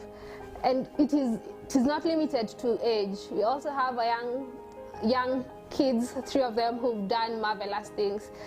They've supported our partner organization in raising boxes that help other kids to survive through life. And they do this through holding small community service events in their compound, holding competitions with other kids where they contribute towards impacting other people's life. So do not be limited because of who you are, where you come from. Every person has something to offer, and you can put a smile in someone's face no matter who you are. Another way that we give back as Tin Roof Foundation is to create communities of generosity with our partners where we learn, we share, and we grow. And one of the ways that we give as Tin Roof to our partners is to give trainings to them with regards to fundraising, storytelling, you name it, whatever they need for the organizations to grow, we provide that. One of the great examples of our communities of generosity was a climb that we did last year in 2019, where we brought our 5 partner organizations to raise money for each of their projects. And through that and through the collaboration, we managed to raise collectively 1 million shillings, where now we were able to show the world and show even the projects themselves that they are able to fundraise locally with different resources and in different ways. And we were able to now get them going for this year in 2020. The reason that we give is that we believe that anybody anywhere can give something back, and us as Tin Roof Foundation, we have skills that we can share with our networks. We have different people in our networks that we can connect with other people, and we give because collaboration is the way to go. We can never move forward without collaboration, and we believe strongly that no man is an island, no organization is an island. We all need each other to move forward. In my opinion, the reason why one should give back is because in all our lives, there's somebody somewhere who has given to us in one way or another. Maybe one day your neighbor came over and gave you some food. Maybe another day you were able to, play with a neighbor's kid who didn't have time to be with the kid. Different ways to give is important because we're not an island. We have to exist as a community, and one of the ways that you can exist as a community is by simply being kind to others, and that's by giving your time, giving your energy, giving what you have at hand to just bless somebody else.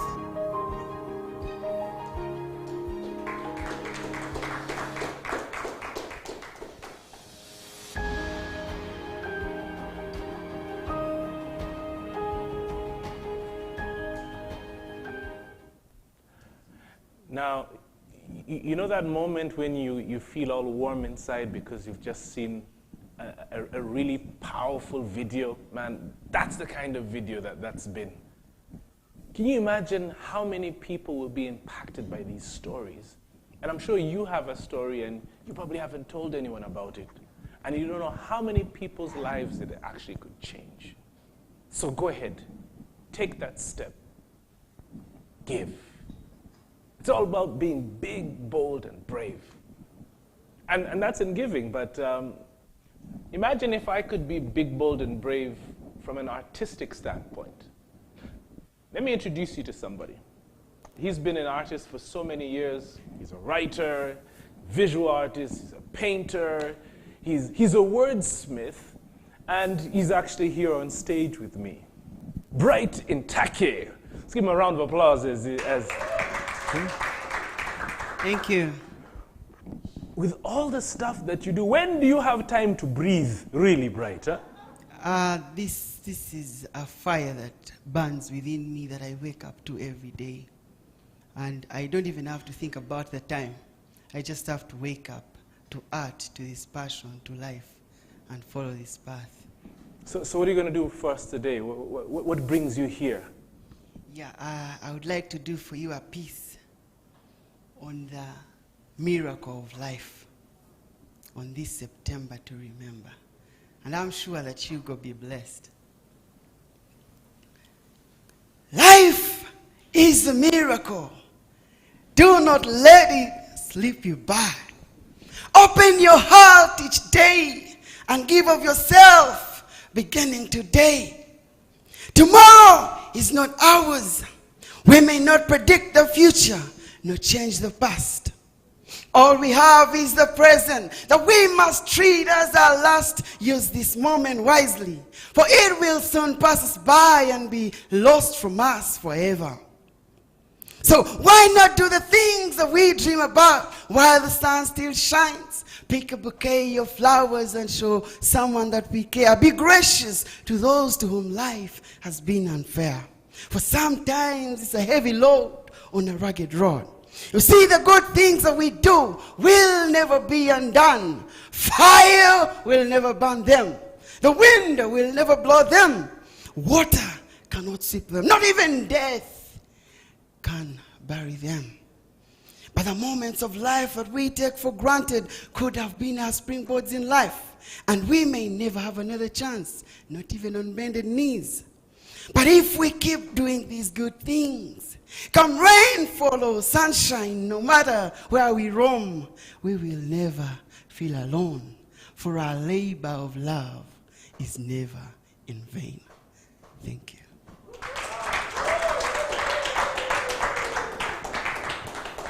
Hey, that's what we call a September to remember. I'm trying, without being fined, that Dr. Mitch, don't snitch or you'll fall in a ditch and, and you'll never be rich. Anyhow, man, amazing. Let's give a round of applause to Brighton Take. That's what they call words mythology. And we're really blessed to have him on the stage with us. But our next story actually has been summarized into a video. It's an amazing story, and we're going to earn a few more wings as we fly back to Kenya. And we see the importance of corporate social responsibility. As organizations, you live and thrive in communities, and you impact on so many people. But it must be something that is a dedicated and committed strategy as a group of individuals to do things, to give back, whether it's financial, whether it's skills, whether it's just time. And I think KenGen has unlocked the story. Kindly have a look.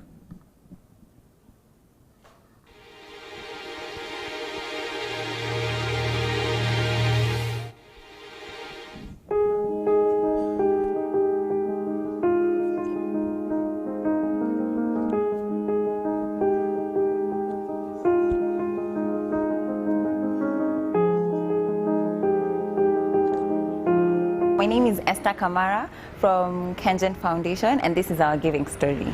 KenGen Foundation has an employee giver initiative, and we started it so that employees can be a part of KenGen Foundation's giving back to the community.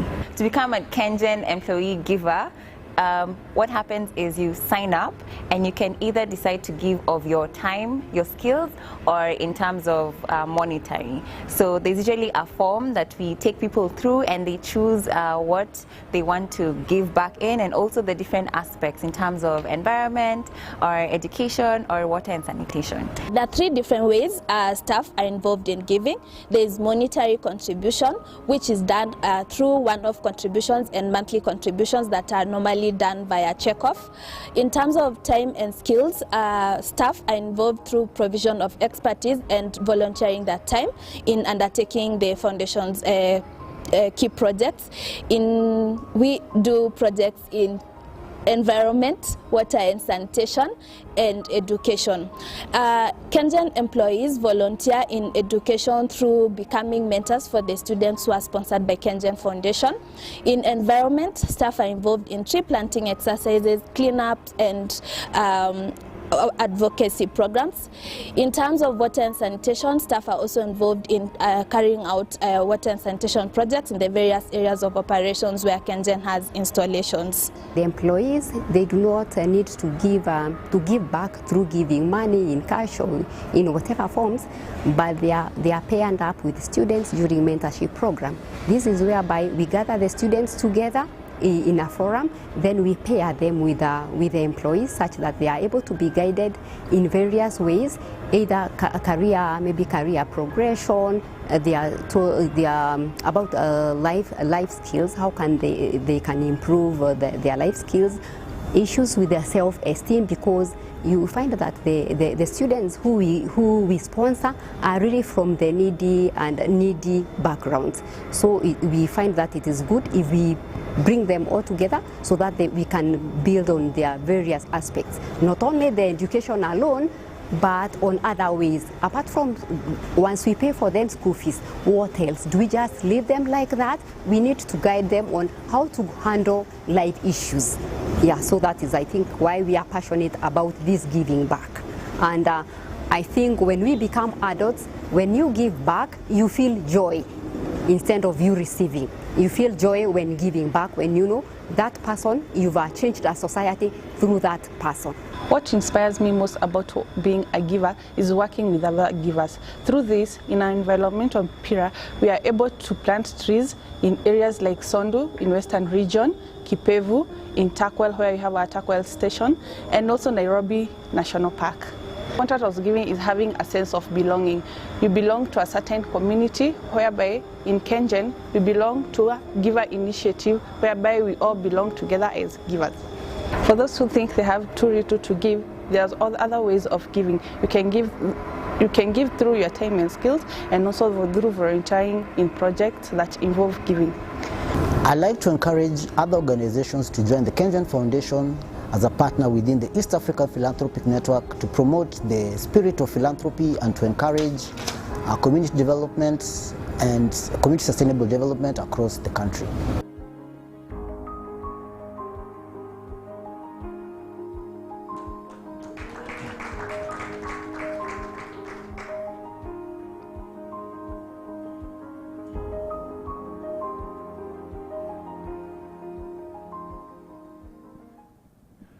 Yes, welcome back, and I think that underlines the importance of giving from your workplaces.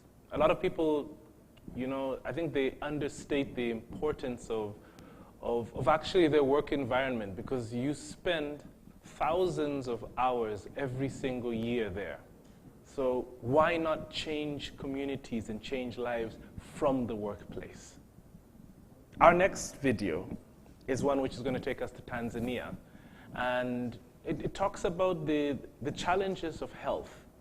And I know we're going through a global pandemic right now, and COVID is a real and present danger, but I think it doesn't negate or reduce the other challenges that we face in terms of health.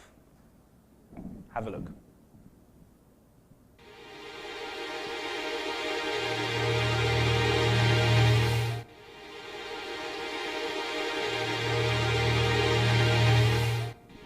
Hi there, my name is Iman Hatibu. I work with Policy Forum, a network of civil society drawn together to eradicate poverty through policy analysis and policy advocacy. Well, I give to my community because I'm a human being. I have a duty towards the universe. I have a duty as a sister, a mother, a daughter, to make this world a better place. I give to my community because it makes me feel good. It makes me feel like I'm doing good, and doing a greater good is a cause for everyone in the world. Me, a friend of mine, and I hosted a cervical cancer screening at the Aga Khan Hospital, and it was because we lost another friend to cervical cancer. And cervical cancer is something that is wide, but people do not know about it. So we felt like giving through the screening, supporting 100 women to conduct the cervical cancer initial stage screening would help the community. So why not? Who else to give into the community? Who else to give a fellow woman if not the woman themselves? So while you embark this journey, it's not easy. You expect that every time you're giving to someone, they accept it positively, but sometimes when you're advocating for something, let's say, I'll give an example of the cervical cancer screening. So the cervical cancer screening also came with an after stage with the cervical cancer vaccines. And not all the people took the vaccines very positively, because it's something that you're introducing something new to people, and you need to give them extra knowledge. So most of the times you need technical people who are in the medicine field, to explain to people why they should take the vaccines. Now, not all women would accept people giving them vaccine shots for cervical cancer. Now, and that leads to a challenge, because it depends on when you give, how positive people take it and how negative people receive it. It's all about the perception. Sometimes you have a good intention, but like the coronavirus vaccines, the intention is good, but people don't see it because they do not understand, because there is no information. That's one challenge. The information gap leads to people not understanding what's the cause of the initiative. So while you're giving, you're supposed to explain to people, make them understand what is the reason for your giving. Because people sometimes think that you have an initiative, you want to do good, but people don't understand the initiative. They might take it wrongly. It's just about perception. So you have to explain to people that I do good, or I'm taking this initiative because I want to see change. And this change will bring impact to your community. Once they understand that, they'll be in line with whatever you're doing. But if they do not understand what's the cause of your purpose, then you will face challenges. So start at family level, take it to the community, take it to your country, take it to the world if you want to. But change begins with you. It began with me, and you can do it too.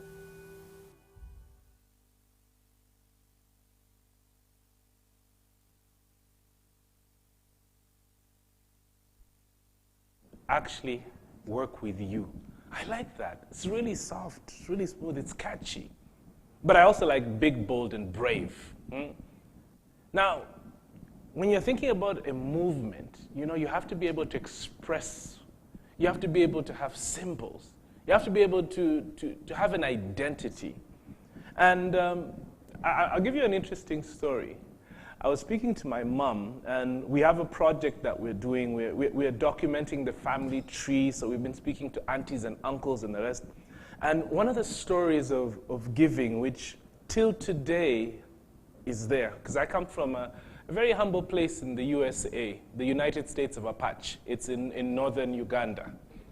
Now, when my auntie was getting married, one of the gifts that one of my uncles gave was a borehole. And little did we know the impact that this borehole was going to have, not just on our homestead, but on the entire community. And this was a borehole that was actually, I think it was drilled way back in 1974. It was so deep, so wide, and I think they hit a water mine. Till today, there is still water, and everybody in the community in a place called Anyeke, Yam, still go to the homestead to fetch water. Now that is giving, and it is transgenerational. It just keeps giving. So our next video is a story of symbols and of expression. And we have the CEO of SivSource, Jackie Asimwe, who sat down together with 2 photographers who went all over Uganda to actually document what does giving mean to me and how do I express it. Have a look at this.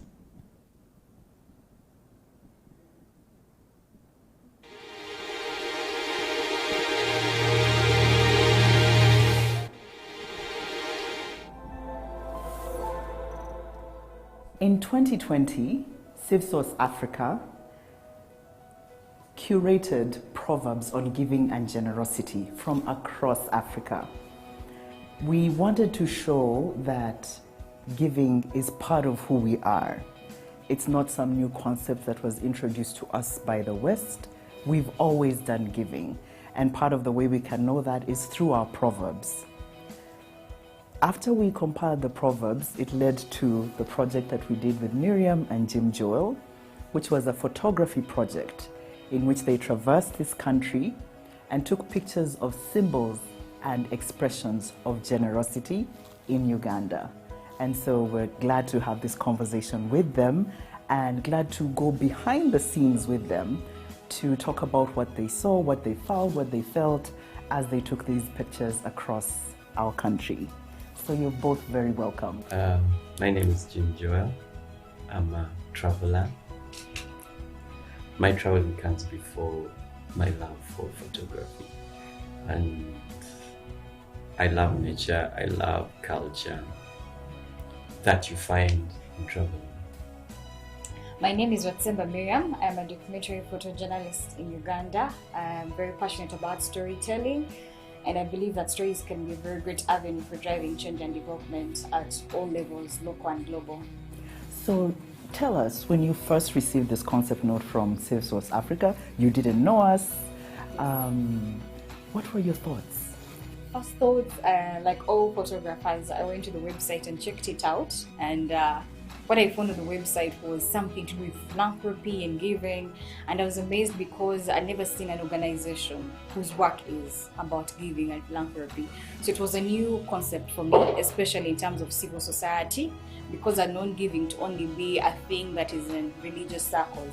I think the first reaction in the background was like, yes, someone is thinking. It's like that spark, someone's finally on the spark. What were your thoughts about giving prior to going to the field? I felt we all, at whatever level we are, we give. We don't have to always wait for that, it's only those who have that give, but people at different levels give. So you have to find your corner where you can give. You don't have to wait for, let me wait for the government when it's giving us what you give. So take us to the field review. What districts did you go to, and in terms of your thinking and how it changed about giving and generosity in Uganda, just walk us through a bit of that. I went to 9 regions in Uganda, 9 sub-regions in Uganda, starting from Buganda all the way to the north of Uganda. I crossed, I did Kampala, I went to Jinja, I went to Bukedi, I went to Bale, I went to Teso, I went up to Bulu, up to Lira. And what changed most about the concept of giving for me, traveling in the field, was finding out that giving is at the center of humanity. It is who we are. It is not an act that we do, but it is who we are. It is within our nature. Finding that we're people without borders, really, in actual sense. I went, there's so many districts. Yeah, just a few of them. In case you don't remember all of them, just a few that stood out for you. Hoima stood out for me because it connected all the different western districts, and there was a big basket they used to carry in the sick and the like. To this day, I think it transited into borders they used to carry the sick and the like. Yes. So I realized these elements are still within our community, but just because we do not know how they translated from our cultures to now. And I also realized that another form we used to give was through crafts and art. This was more in West Nile. They would give their particular crafts, they would give. So I try translating in these days, what do we give at different events, if it's marriage, if it's someone becoming a man, if it's friendship, what do people give? And I think my favorite in all this region was the coffee bean. It's still a big element of friendship. Because I've usually traversed these districts in different times, but traversing them within a particular time frame helped me connect the different tribes and appreciate them and cultures, and also see how they're connected. Yeah. So as we come to the end of this conversation, I'd just like to hear from both of you. We'll begin with Miriam. What are your final thoughts? If you're talking to a young Miriam 30 years from now, and you tell her the greatest lesson from doing this project, what would it be? I hope she looks back and she can see her part and her role that she played in archiving what our history looks like. When you talk about giving, more than being things, that it is also knowledge, it is also experiences.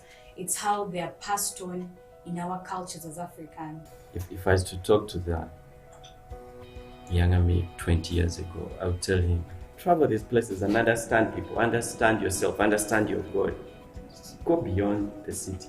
Yeah. And I think that's what we were doing in this photography project, that for those for whom travel is a luxury, bringing them in one collection, pictures from across this country about who we are as a generous people is one way to travel. Yes. And so we present our coffee book on our generous spirit as one way to travel this beautiful country and get to know our generous spirit.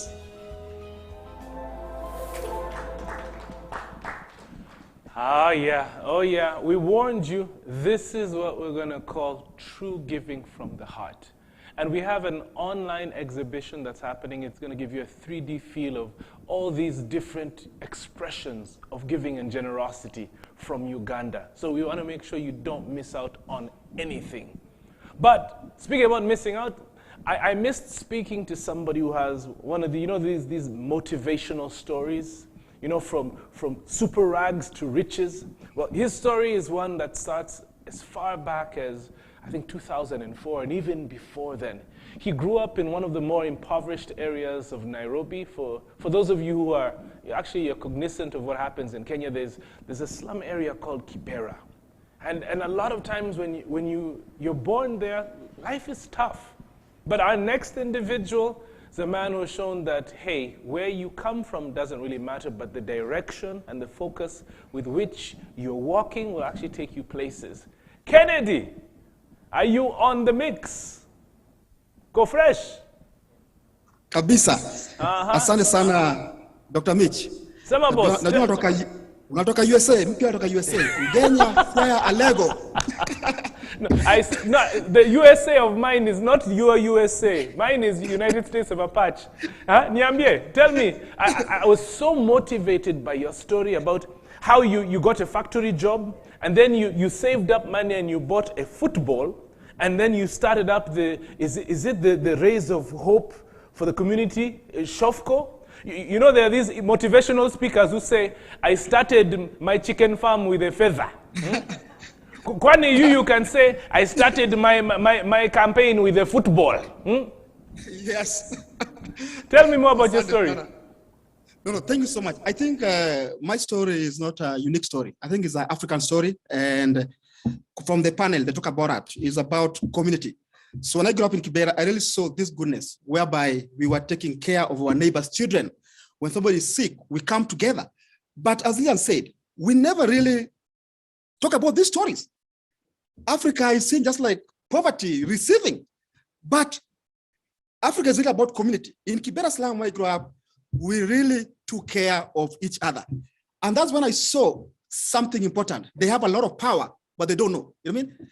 And the idea of having a soccer ball was, how can I bring my community together? In one voice. That's how Shofco was started. And today, I'm really inspired by the speakers and Andrew and many people and my friend Winnie. It's time to think about localization.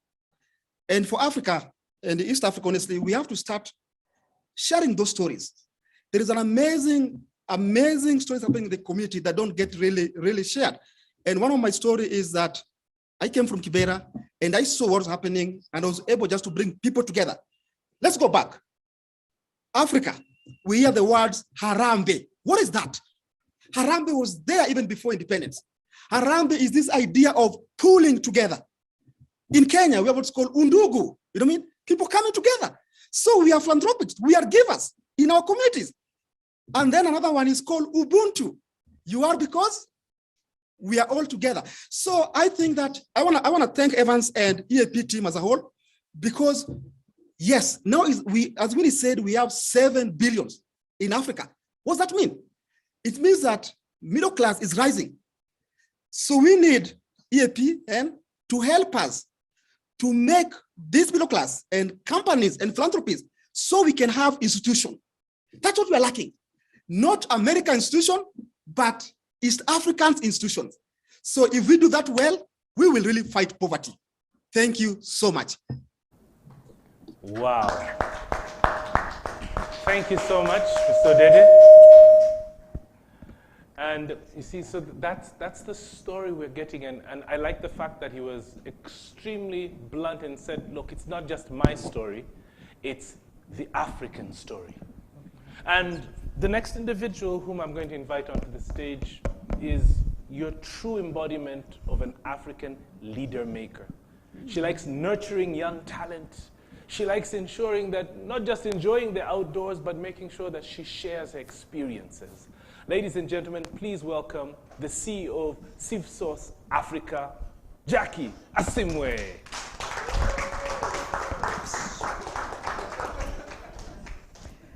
Good afternoon. Good afternoon. Good afternoon, Uganda, Kenya, Tanzania. Thank you so much for gathering with us on this 30th day of September 2021. I'm going to try and say 101 things in 2 minutes. First, a very big thank you from our hearts. Thank you so much to all who have gathered. A story. Last year we held the first gathering of givers in Uganda. Immediately it was done. Evans was one of the first people to call me up to congratulate us, and he said, next year let's make this East Africa. So we have made it East Africa because of Evans. So thank you very much for that idea. And you know that when you plant a seed in a woman, it grows, right? Both figuratively and otherwise. I know where your minds went.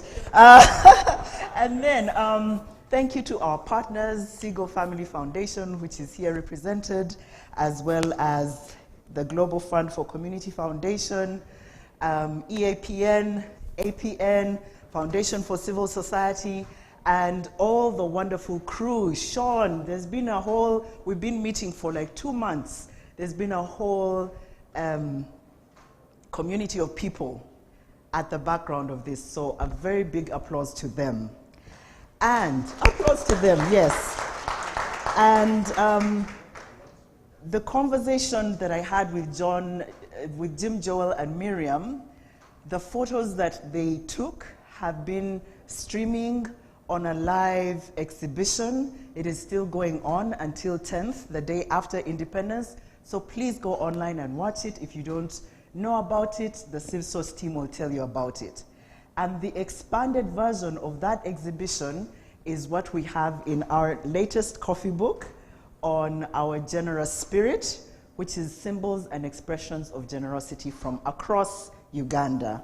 And I thought that I would gift one of them to our youngest human in this meeting. Alan Tare, please come and get one. And then, who can I choose? Who can I choose? Joel, I would like you to choose a lady to give this book. Joseph, sorry, I called him Joel. Joseph, please choose a lady to give this book. For the rest of us, it's only 135,000 shillings at the back. Give generously, because the money that we raise from this will go back into a good cause. So, Joel, you need to do this like chop, chop, chop. But really, those were rigged elections, I can see. But yes, my thoughts as we wind down or wind up. Part of our theme,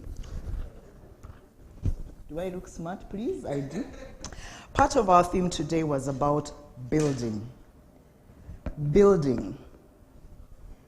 So, yes, while we talk about big, bold, brave, we remember that we are building a philanthropy movement.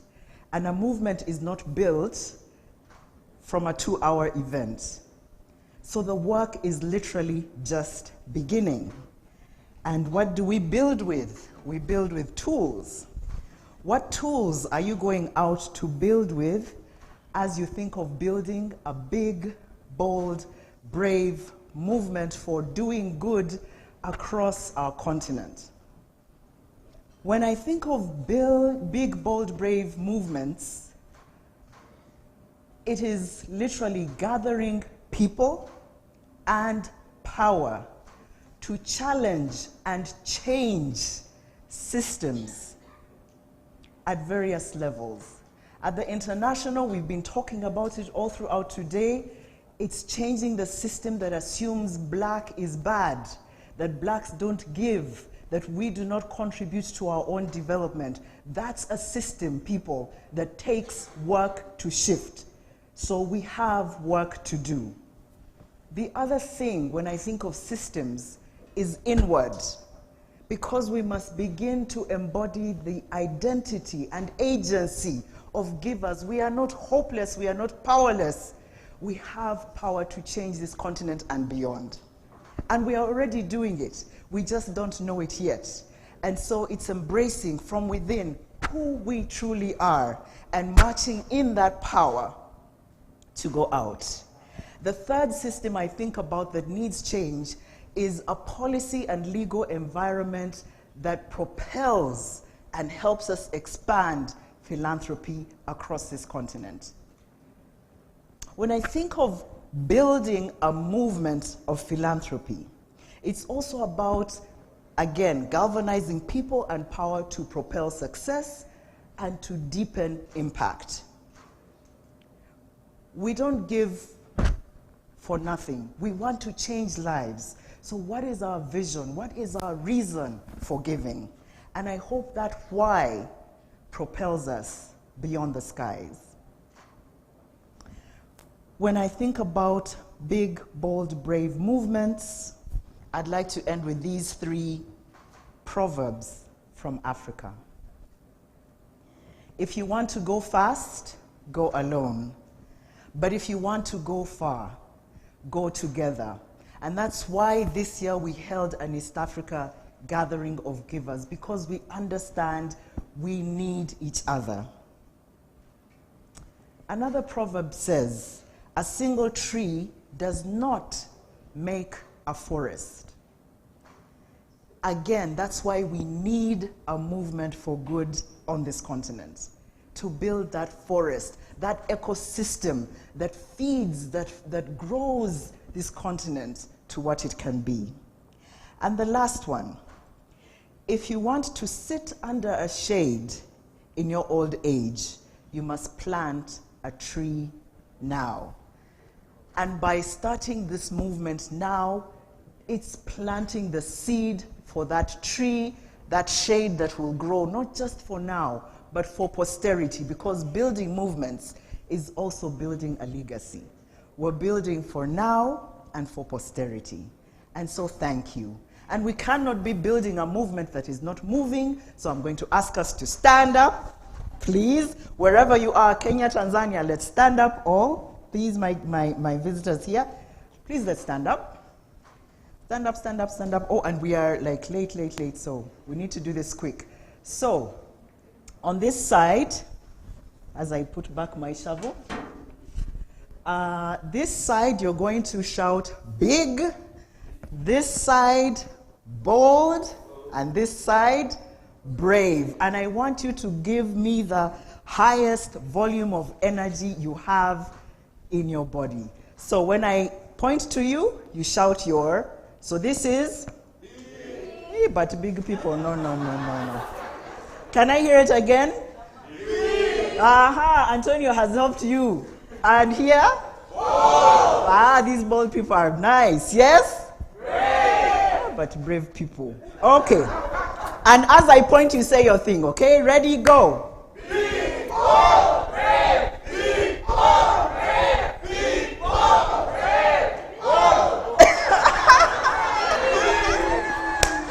Watch my hand. Okay, let's go again.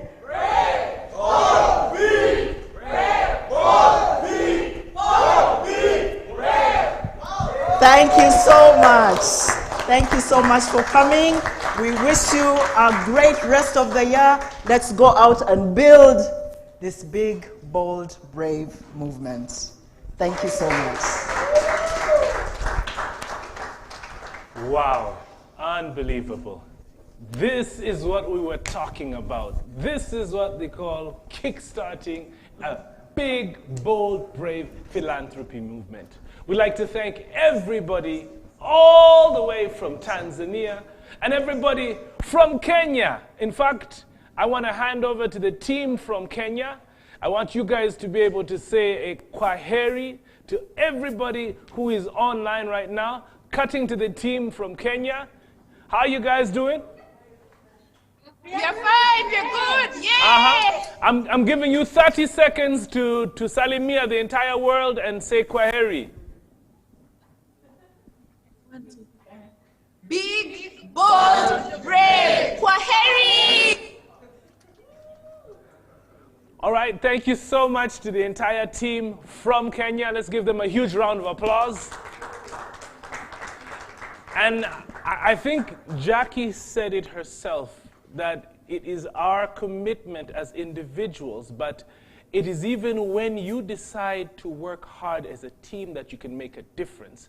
I'd like to thank all of you. I'd like you to also take some time out to check out our book. This is what we call Our Generous Spirit. And I'd like to share this with each and every single person. If you'd like to buy one, you can get it online. But as we say goodbye, we'd like to say goodbye in a special way. I'd like to cut to my team live from the Sheraton here in Kampala, Uganda. Now, this is the team, the whole team, and we're going to show you how we say it. Can you hear it when I say big, bold, and brave? We all say it. We say, big, bold, brave. All right, that's how you have it. Yeah. So there you've heard it. This is what we call a true philanthropy movement. Go out there. Each of us can make a difference. God bless, and go ahead and start giving.